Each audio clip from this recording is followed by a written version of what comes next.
All right, let's get right into it. Welcome to this explainer on a truly fascinating and honestly pretty high-stakes piece of legislation, the Factories Act 1948. Specifically, we're unpacking Chapter 10, Special Provisions, Part 2, covering sections 97 through 106A. To really wrap our heads around these penalties and procedures, I want you to visualize what we'll call the concentric circles of accountability.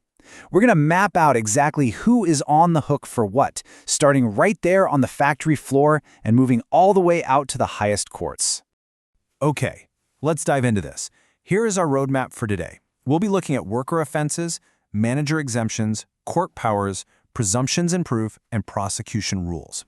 We're mapping this journey from the inner circle on the floor to the outer circle of the legal system. Starting off with Section 1, Worker and Individual Offenses, the inner circle. Now, what's really interesting about this slide is seeing how dense legal text translates into real, concrete human consequences. Look at Section 97. If a worker simply contravenes the rules, they're facing a fine up to 500 rupees. But look closely at Section 98, because the stakes jump dramatically. If someone knowingly uses or fakes a fitness certificate, we're talking a potential 2 months in prison, a 1,000 rupee fine, or both. And under Section 99, if a child works in a factory on a day they've already clocked in somewhere else, the parent or guardian gets hit with up to 1,000 rupee fine. The law is very clear here. Individuals are held accountable for their direct actions. But wait, you might be wondering, what about management?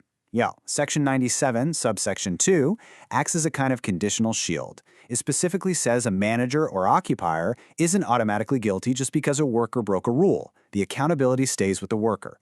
Unless, and it's a huge unless it's proved that the manager failed to take all reasonable measures to prevent the offense. It places a boundary around that inner circle, absolutely, but it demands total vigilance from the top. Moving out a layer to Section 2, Exemptions for factory managers, the middle circle. And this brilliantly illustrates how Section 101 works. It's essentially a strategic legal maneuver for managers to shift blame to the actual offender, but you have to follow these exact steps. Step 1. Give the prosecutor at least 3 clear days written notice.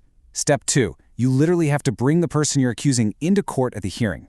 Step 3. Prove you actually used due diligence to enforce the act. And Step 4. Prove the offense happened totally without your knowledge. I really want to emphasize the strictness of this standard. Check out this phrasing from Section 101. You must prove it happened without his knowledge, consent, or connivance. And you don't just get to declare this and walk away. The manager can actually be examined under oath. Imagine the tension in that room.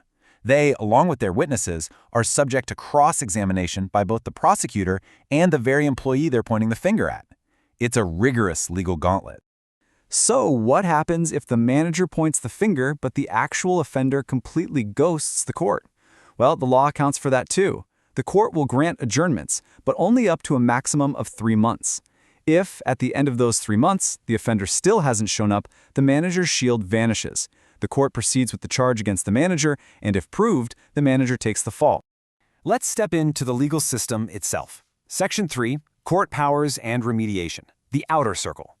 So the crucial point here with Section 102 is that it isn't just about punishment. It's about forcing the factory to actually fix the broken system. Let's compare the outcomes. On side A, we have the grace period. The court can issue a written order demanding management fix a specific issue by a set date. During that window, they aren't liable for a continuing offense. But look at side B. If time runs out and you haven't fixed it, a heavy ticking clock penalty kicks in. The manager is looking at up to 6 months in prison or a fine of 100 rupees for every single day that order goes ignored. Which brings us to Section 4, Presumptions and Burden of Proof.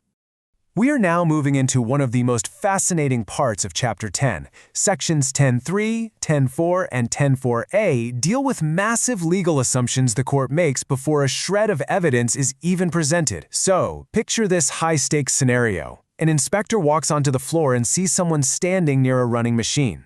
Does the inspector have to prove that person works there, or does the person have to prove they don't?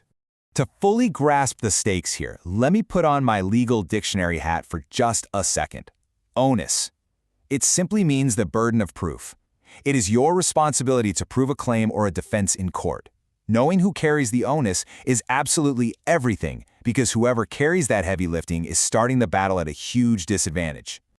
Let's move to the specifics and see how this builds, because this framework really stacks the deck against the defense. Under Section 103, if a person is just present while machinery is moving, the law automatically assumes they're employed there until you prove otherwise. Under Section 104, if a worker looks underage, the onus falls entirely on the accused to prove they are of age, and a certifying surgeon's note counts as absolute evidence. And Section 104A, if you fail a duty, the onus is on you, the accused, to prove that it was not reasonably practicable to comply. You are assumed liable unless you can prove otherwise. Finally, let's hit Section 5, Prosecution Rules and Timelines. You know, the legal system doesn't just let anyone sue a factory whenever they feel like it. There are strict gateways. It starts with cognizance, the formal act of a court taking notice of an offense to proceed with a trial. Section 105 makes it crystal clear. No court can take cognizance without a direct complaint from or a written sanction by an inspector. This makes sure people can't just bypass the regulatory authority with frivolous claims. Furthermore, Section 105, subsection 2 dictates that no court below a presidency magistrate or a magistrate of the first class can try these offenses. That directly underlines the seriousness here. Factory regulations and worker safety are not treated as low-level, small claims matters. Then we have the strict ticking clock of Section 106. Once an inspector learns of an alleged offense, day 0 begins. They have exactly 3 months to file a standard complaint. Now, if the offense is disobeying a written order, you get 6 months. But here is a critical detail for continuing offenses, like failing to fix a broken ventilation system. For continuing offenses, the limitation period is computed with reference to every single point in time the offense continues. Essentially, the clock restarts every single day you remain out of compliance. Wrapping up the legal breakdown, Section 106A clarifies exactly where this battle has to take place. Jurisdiction belongs strictly to the court where the plant is situated. You can't try to move the trial to a more favorable district. You face the law exactly where the factory stands. We've journeyed from the noise of the factory floor all the way into the magistrate's courtroom today, and I want to leave you with this final, provocative thought to consider. Given that the Factories Act places the heavy burden of proof firmly on the accused, literally assuming employment and liability until you prove otherwise, are your factory's compliance systems, record-keeping, and management protocols actually robust enough to prove your innocence? Because in the eyes of Chapter 10, simply saying you didn't know is never going to be enough. Thank you for joining me on this explainer. Keep up the great compliance work, and I'll catch you next time.